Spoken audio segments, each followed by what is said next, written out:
حضرت آقا امام محمد باقر علیہ السلام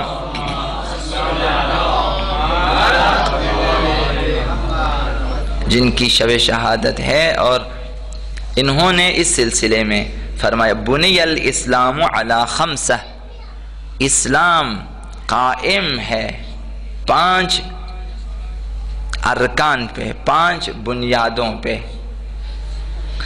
علی الصلاۃ والزکاۃ، ایک رکن نماز ہے کہ حتماً معاشرے میں، مسلمانوں میں، مومن معاشرے میں نماز قائم رہے، اسلام رہے گا،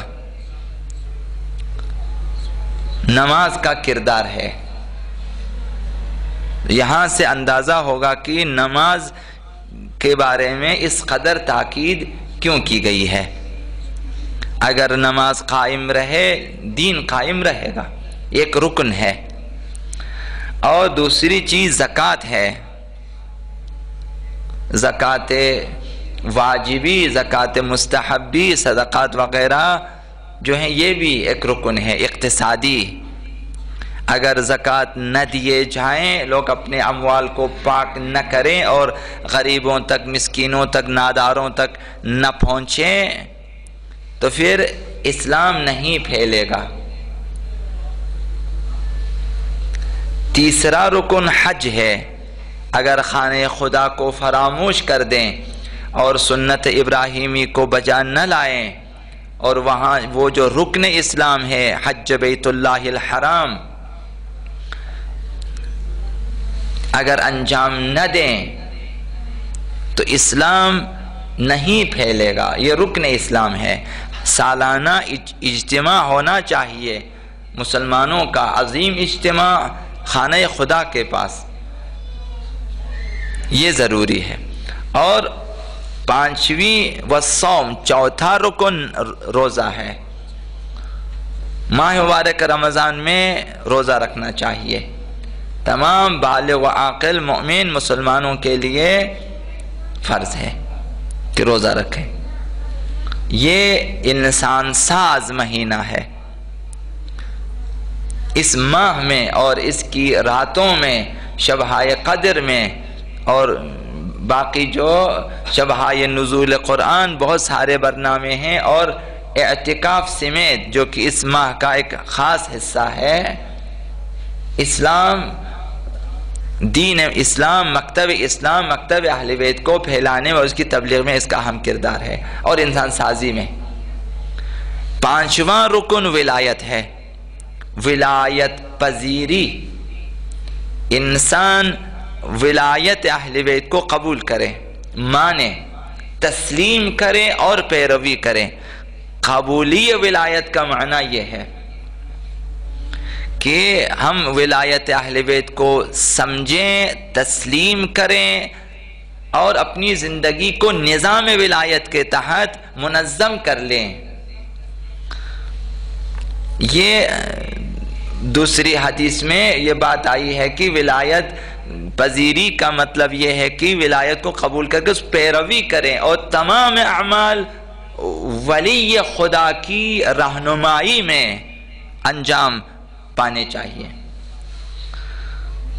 یہ کہ 5 ارکان ہیں، ایک رکن ولایت ہے اسلام میں، اور مہم ترین رکن اسلام یہی ولایت ہے۔ باقی 4 ولایت کے مقابلے میں کمتر اہمیت کے حامل ہیں۔ 5ویں امام نے ارشاد فرمایا اسی ضمن میں، زرارہ نے سوال کیا یہاں پہ جب 5 ارکان کو بیان کیا، 5ویں امام نے، زرارہ نے سوال کیا، قلت وَأَيُّ شَيْءٍ مِّن ذَلِكَ أَفْضَلُ، ان 5 ارکان میں کون سا رکن زیادہ بافضیلت ہے، اہمیت کس کی زیادہ ہے؟ فقال الولایہ افضل لأنہا مفتاحہن، ولایت پذیری اسلام میں اہم ترین رکن ہے، اس لیے کہ یہی ولایت باقی 4 ارکان کے لیے جو ہیں کلیدی کردار ادا کرتی ہے۔ باقی تمام ارکان اسلام کے لیے کلیدی کردار ولایت کا ہے۔ والوالی هو الدلیل علیہن، اس لیے کہ جس کے پاس ولایت ہے اور جس کی ولایت کو لوگ قبول کریں گے وہی ولی باقی ارکان کے لیے کام کرے گا۔ نماز، حج ہیں، روزہ ہیں اور زکوٰۃ، ایک ولی خدا اگر برسر اقتدار آ جائے اور حاکم بنے، ولایت، نظام ولایت کو نافذ کریں اور لوگ قبول کریں تو باقی تمام نماز بھی قائم ہو جائے گی، زکوٰۃ بھی ادا کیے جائیں گے، لوگ حج پر بھی بخوشی چلے جائیں گے اور ماہ رمضان المبارک میں روزے بھی رکھیں گے وغیرہ سب۔ یہ سب ولی خدا کی رہنمائی میں انجام پاتے ہیں۔ تو ولایت افضل ہے۔ رکن ولایت کی اہمیت یہ ہے۔ ولایت غدیر مہم ترین دعوت اسلام ہے۔ یہاں پانچویں امام نے غدیر کے دن کا حوالہ دیا ہے۔ وَلَمْ يُنَادِ بِشَيْءٍ مَا نُودِيَ بِالْوِلَایَةِ يَوْمَ الْغَدِيرِ۔ پانچویں نے فرمایا اسلام میں باقی ارکان بھی ہیں، نماز ہیں، روزے ہیں، حج و زکوٰۃ وغیرہ، ان میں جس چیز کی زیادہ دعوت دی گئی ہے غدیر خم کے دن، جس چیز پہ پیغمبر اسلام نے زیادہ تاکید کی ہے وہ ولایت اہل بیت ہے۔ آپ خطبہ غدیر کو پڑھیں اور اس کے بعد خطبہ غدیریہ یہ آقا امیر المومنین کو پڑھیں، اور باقی جو ہیں غدیر کے حوالے سے، عید غدیر کے حوالے سے، اور تاریخ انبیاء میں روز غدیر کی جو اہمیت ہے اگر اسے آپ پڑھیں تو آپ کو ولایت کا اندازہ ہو جائے گا کہ کس قدر با اہمیت ہے۔ تمام انبیاء نے جب کوئی نبی خداوند متعال روئے زمین پہ مبعوث فرماتا تو اس دن کو عید مناتے ہیں، مناسبت غدیر، اور ہر نبی اپنا وسیع قرار دے دیتا، جانشین بنا لیتا تو وہ غدیر کی طرح اس دن کو عید مناتے ہیں۔ یعنی ولایت کی اہمیت ہے کہ جب بھی کسی کو ولایت دی جائے، وصایت مل جائے، جانشینی اور خلافت مل جائے اور اعلان ہو جائے، یا نبوت اور رسالت مل جائے، چونکہ وہاں بھی ولایت ہے۔ نبوت ولایت کی ایک صورت ہے، امامت ولایت کی ایک صورت ہے، اور خلافت و وصایت بھی اسی طرح۔ تو وہ دن اصل میں عید کا دن ہے مؤمنین کے لیے اور مسلمین کے لیے۔ تو ولایت کی اہمیت یہ ہے، جس دن نماز نازل ہو گئی، واجب ہو گئی، آپ کو نہیں کہا اس دن آپ عید منائیں۔ جس دن حج کو واجب کیا آپ کو نہیں کہا کہ آپ عید منائیں، اور وہ بھی اس قدر تفصیل کے ساتھ جتنے آداب عید غدیر کے لیے بیان ہوئے ہیں کسی بھی عید کے لیے بیان نہیں ہوئے ہیں۔ جتنے آداب اور جتنے امور اہل بیت نے بیان کیے ہیں عید غدیر کے حوالے سے، اب اس کے لیے ایک الگ مجلس چاہیے کہ آداب غدیر کو بیان کیا جائے۔ ائمہ اطہار نے کس قدر تاکید کی ہے، روزہ رکھنے سے لے کر افطاری سے لے کر، جیسے رمضان میں افطاری کے سبب ہے، روز غدیر کے افطاری کے لیے بھی احادیث بیان ہوئے، روزہ رکھنے کے لیے بھی ہیں کہ 1,00,000 شہداء، 1,00,000 صدیقین، 1,00,000 اولیاء الہی کو افطاری دینے کا ثواب۔ روز غدیر کے دن کسی مؤمن روزہ دار کو اگر افطار، ایک مؤمن کے لیے، پھر آقا امیر المومنین نے فرمایا کہ پھر تو تصور کریں کہ اگر کئی مؤمنین کو افطاری دیں تو اس کا اجر کیا ہوگا، اور اس طرح مواخات کی اس دن بھائی چارہ قائم کریں۔ وہ ایک چھوٹی سی تفصیل ہے، مفاتیح الجنان میں آپ دیکھ سکتے ہیں۔ یہ تمام سنتیں ہمیں زندہ کرنا چاہیے غدیر کے دن، اپنے اپنے علاقے میں، اپنے اپنے گھروں میں۔ کیا یہ افسوس کی بات نہیں کہ ہم اپنی زندگی میں بعض مؤمنین کو اپنا بھائی قرار نہ دیں سنت پیغمبر اسلام پہ، جنہوں نے کئی بار اپنی زندگی میں جو ہے مواخات قائم کیا، بھائی چارہ قائم کیا، ہر دفعہ آقا امیر المومنین کو اپنے بھائی کے طور پہ انتخاب کیا اور اعلان کیا، اس سنت پہ ہم عمل نہ کریں اور چند افراد کو اپنا بھائی نہ بنا سکیں؟ بھائی بنانے کا فائدہ تو آپ کو معلوم ہے کہ قیامت کے دن خداوند اس بہانے کی یہ شخص اس کا دینی بھائی ہے، دینی بھائی غدیری بھائی ہے، عید غدیر کے دن یہ لوگ بھائی بنے ہیں۔ اگر ایک مومن اس دن جنت میں جانا ہو، خداوند دوسرے اس کے مومن بھائی کو جس کے ساتھ اس نے بھائی چارہ قائم کیا ہے اسے بھی معاف فرما دیتا ہے کہ یہ چونکہ اس کا بھائی ہے۔ ان دونوں نے دنیا میں قرارداد باندھا ہے کہ اگر میں جنت میں جاؤں تو میں لے کے جاؤں گا ساتھ، تو آج یہ جا رہا ہے دوسرا نہیں جا رہا، خداوند اسے بھی بخش دیتا ہے کہ اسے لے جائیں۔ یہ عید غدیر کا پاور ہے۔ عید غدیر کے دن آپ بھائی چارہ قائم کریں، ممکن ہے آپ میں سے ایک جنت کی طرف، دوسرا بھی خداوند متعال بخش دے گا غدیر کی حرمت کی خاطر۔ یہ فائدہ، اسے قائم کریں۔ تو جتنے آداب، کھانا کھلانے سے لے کر مبارکبادی سے لے کر لباس سے لے کر بہت سارے آداب غدیر کے لیے بیان، کسی بھی عید کے لیے اسلام نے بیان نہیں کیے۔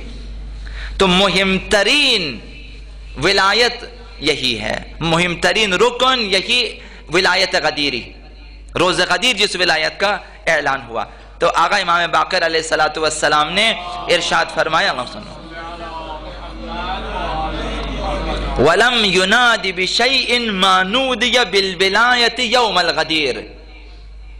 یہ احادیث ہماری مہم ترین کتاب اصول کافی موجود ہیں، آپ پڑھ سکتے ہیں۔ دعائم الاسلام باب میں جائیں اور پڑھیں آرام سے، اردو ترجمہ فارسی ترجمہ موجود ہے۔ ولایت کس قدر مہم ہے زمانہ غیبت میں، جبکہ صاحب ولایت، وارث غدیر، وارث ولایت غدیر، وارث وارثان غدیر حضرت آقا امام زمان عجل اللہ تعالی فرجہ الشریف پردہ غیب میں ہیں اور ناشناس طریقے سے زندگی گزار رہے ہیں ہمارے معاشرے میں۔ اس دور میں باقی تمام چیزیں اور ارکان اسلام ایک طرف، اگر اسی ولایت اہل بیت پہ ثابت قدم نہ رہ سکے تو انسان خسارے میں جائے گا۔ تو پانچویں امام نے اس پہ تاکید کی ہے کہ دیکھیں زمانہ غیبت میں اس عقیدہ ولایت پہ ثابت قدم رہنا ہے۔ تو پھر اس کا اجر کیا ہے؟ نماز پڑھنے والوں کے لیے اتنا اجر اگر بیان ہوا ہو، روزہ والوں کے لیے، حج بیت اللہ والوں کے لیے، یہ جو اجر ولایت کے لیے استواری اور پائیداری امر ولایت پہ، یعنی انسان خود کو حوالے کریں والیان ولایت کے، وارثان ولایت کے، معصومین کے، اور ان کے مطابق اپنی زندگی گزارے۔ یہ جو دنیاوی حقیر زندگی ہے چند روزہ، اسے اہل بیت کے جو ہیں ان کی پیروی میں گزاریں، تو اس کا اجر کتنا ہے اور اس کی اہمیت۔ یہاں سے آپ اس ایمان کی اہمیت کا اندازہ لگا سکتے ہیں اور اس ولایت کی کہ جس پہ ہمارا ایمان ہے۔ فرمایا من ثبت علی ولایتنا فی غیبت قائمنا، جو شخص ہماری ولایت پہ ثابت قدم رہے، استوار رہے، پائیدار رہے۔ ولایت اہل بیت، عقیدہ ولایت اہل بیت، یعنی اہل بیت خداوند متعال کی طرف سے ہمارے سب کچھ ہیں، ہمارے سب کچھ ہیں، حاکم ہیں، امام ہیں، اس عقیدے پہ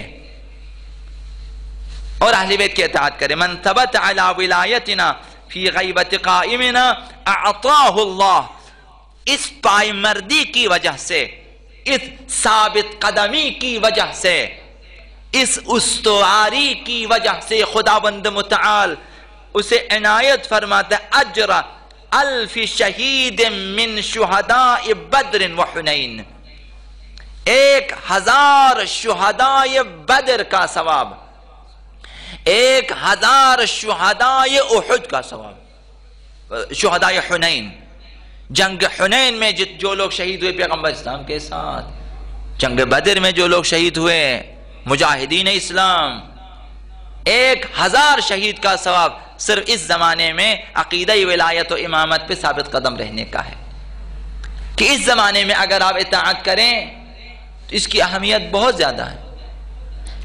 حتیٰ کہ ہمارے پاس احادیث موجود ہیں، مستند احادیث، کہ جو شخص ظہور آقا امام زمان عجل اللہ تعالی فرجہ الشریف کے بعد، جبکہ دنیا میں امن قائم ہو چکا ہے، نظام ولایت قائم ہو چکا ہے، اہل بیت کی حکومت ہے، اس زمانے میں اگر اسلام پہ عمل کریں، نمازیں پڑھیں، روزے رکھیں، زکوٰۃ دیں، حج وغیرہ وغیرہ نیکی کریں، وہ شخص جو آج جبکہ اہل بیت کی ولایت، نظام ولایت نافذ نہیں ہے، قائم نہیں ہو سکی، حکومت اہل بیت ابھی تک قائم نہیں ہے، امام وقت ابھی حاضر نہیں ہے، پردہ غیب میں ہے، چاروں طرف دشمنوں کی حکومت، اس پرآشوب دور میں اگر کوئی شخص اسلام پہ عمل کرتا ہے، ہمارے ائمہ نے فرمایا کہ اس دور کے وہ عامل مؤمن افضل ہیں اس دور کے عمل کرنے والے مؤمنین سے۔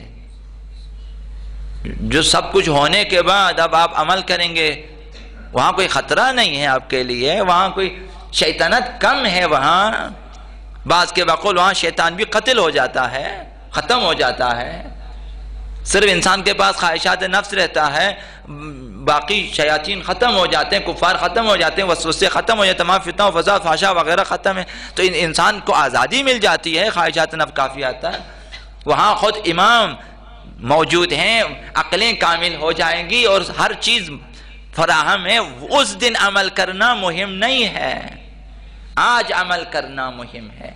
احادیث میں یہ ولایت کی اہمیت کہ آج اگر ثابت قدم رہیں ولایت اہل بیت پہ، اس کی یہ